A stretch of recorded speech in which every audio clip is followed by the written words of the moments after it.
Hello YouTube. So today is the day after our last clip. It is Wednesday, the something of October. The 28th. The 28th. Everything's a blur at the moment. So yesterday we left you, I think we were on our way to the bank to go find out what we needed to open a bank account. Turns out we were really lucky. We got in there and they passed us off to an English speaking lady, actually a personal account manager. And she pretty much set our account up there and then actually. The only thing we need to forward is this year's tax return. And that's it actually, isn't it? So actually we've got bank accounts set up, which is, we're told, almost impossible on the first go, with no inkling of what you need. So we're pretty lucky actually. And as part of the bank account, they also helped us set up our health insurance as well, which we need as part of the residency. Yeah, we're just waiting on a phone call. Pretty for that. Comprehensive, really good version of the health insurance as well, and pretty reasonably priced. So we really were very lucky with the lady we spoke to. Yeah, everything's more or less set up. Yeah, we just need to send the tax returns. I'm waiting on a phone call from the insurance company. I think just they want to go over my diabetes just to make sure that all's okay, and then that will be in place. So hopefully by the end of this week, maybe if we're lucky, depends how quickly they phone us, we should be all set up. So we should more or less have everything that we need for our residency.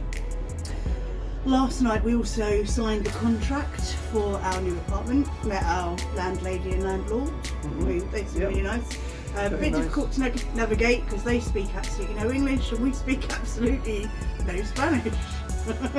So yeah, it's been quite interesting. Yay for Google Translate. Yeah. And the estate agents, to be fair, were very good. They've been really good at translating and helping us through everything. Yeah. They're really approachable. They say we can go to them for anything. So they've been actually really instrumental and really vital to this whole process. So we've been very lucky. Very lucky with them. Yeah. We've been very lucky with them. And we are going to learn some Spanish over the weeks to come. Oh, yeah. But I think the good thing is that they seem very amenable, landlord and lady. We are going to be very happy in our new home. We will. And yeah, so tonight we went to the apartment because they wanted us to sort of look over their decor bits in the kitchen just to see what we wanted and what we didn't want. So we were able to pick that, and it's really exciting, wasn't it? Actually being there. We've seen lots of photos, we've seen virtual tours, but actually being there, being able to see the whole place, actually feel the ambience, the view, which is fantastic. It's amazing. Everything is all becoming even more real. It was real the moment we got off the boat, but it's become every single day more pieces of the puzzle have fallen into place, and it's becoming more and more real, and it's almost like a blurred picture is coming truly into focus. Yeah, that's a good way to put it actually. I mean, there's so many parts to this, and there's so many little mini hurdles and things that you've got to get into place and accomplish for the final. Yep, we're definitely here, everything is okay, and we're good to stay, but we're getting there. So I would hope in 2 weeks time we'll be ready to apply for the residency, if not before then. And we managed to negotiate a clause in our contract as well, so that if by some unfortunate chance we don't get residency, we will get a refund on our rent when we have to leave, essentially. Because it's a bit different over here, we've had to pay pretty much a year in advance, which is quite scary. So I needed that put in, and that was fine. So it's just very, very different to how things are done back home, and everything's very, very different. And I think it's just sort of navigating our way around that. But we've been told every step of the way everything's so complicated. Getting your NIE numbers is difficult. Opening a bank account is difficult. And touch wood, everything so far. Yeah, we've kind of been really lucky. So touch wood, everything has fallen into place quite well. So it is just a case of the residency now, and that will be fine. We've got everything. We've got enough to show that we can support ourselves. We've got our rental agreement. We've got bank account. We'll have the health insurance sorted. We've got pretty much everything we need. So I'm sure they say, yes, Mr. and Mrs. Shields, welcome to IBIZA. But yeah, we're really excited though. It was really fun. We went for a celebratory drink and dinner after looking at the apartment. Then we just had a little walk around where we're going to be in Santa Eulalia, and it's so beautiful. I mean, we're right on the promenade, but literally just, one street back even, or 2 streets back, there's so many shops and all sorts. We found like a little pound stretcher type thing that does everything you can possibly imagine. Over the road from our apartment there's a beautiful linen shop that do lovely towels, because we had to cut off at some point what we took, so I had to forgo my lovely towels. So I'm going to treat myself to a set of new towels. There's also a tattoo shop literally right over the road, so that could be dangerous. Yeah. Let's hope they're not very good.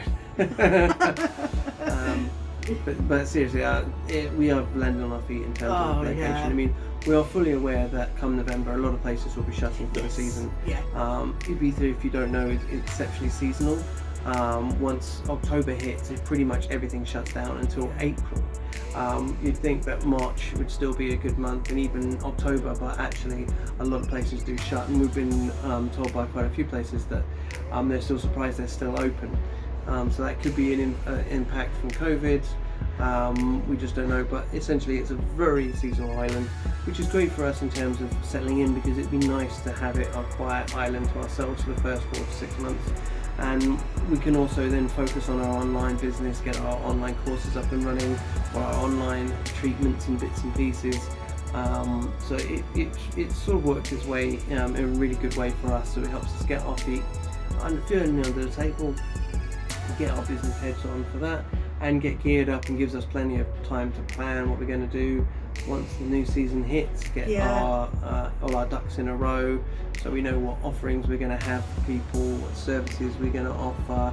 We can also go around the island and start getting to know all the big hotels, as they'll still be open, at least some of them, so we can talk to these people and build our kind of connections over the winter, so that when the summer comes, we'll be prepared. We're tired. It's been a long day. Yeah. It's been a long few weeks, but we've had a really good week. It's Wednesday. It's Wednesday now, isn't it? It is Wednesday now. See, we've got no concept of time, but we've not stopped really this week. But it's meant we've actually been able to get a lot in place. So yes, we've got the first set of keys to our new apartment already. They gave them to us tonight, so they leave. Because the couple that own it are moving into mainland Spain. They're moving to Murcia, so they leave about midday on Friday, so we can move in from then. I think now the movers have decided they're coming on Monday rather than Sunday, with all of our stuff from the UK, but we'll await confirmation. The only difficulty is the road that our apartment block is in is a very narrow single lane road for two-way traffic. So that could make it a bit difficult with a really big lorry. You might need to get some parking cones and just block off that bit of the street, because everything in Santa Eulalia is on a grid, so I would imagine there's got to be a way to not have to go down our little road and just go round the block. It's going to be a while inching 181 items out of a van. So and we're worried at the about end the of disruption. But it is what it is. It is what it is. It's their problem, really. It's the removal it is, but it'll be problem, more cost for us. I have been warned, but it is what it is. We can't avoid it. We can't avoid it. Situation, but we need our stuff. Yeah, but that's it. So we are now back at the apartment. Jay's got a beer in hand. I have got water. I'm just so thirsty. We're just going to spend a bit of time with the doggos because they've had to be on their own for a few hours. And they're there's a lot of separation anxiety at the moment. They're still not fully comfortable. I mean, they always get hyper excited when we come back anyway, but at the moment they're extra clingy. So yeah, after the trauma of the journey, so we're just going to have some doggy cuddles, get an early night, I think. Watching Netflix. Yeah, Netflix. Exactly. So anyway, that's our latest update. Yeah, Yeah. that's about it. So, thank you for watching, thank you for joining us, and we will keep you updated with our next vlog. Yeah. And if you want to know anything, if you have any questions that you've got about what we've been doing and what we're up to, please put it in the comments and we'll try and answer it in our next vlog. Yeah, definitely. Okay, thanks very much Take care, everyone. guys. Take care. Bye. Bye-bye.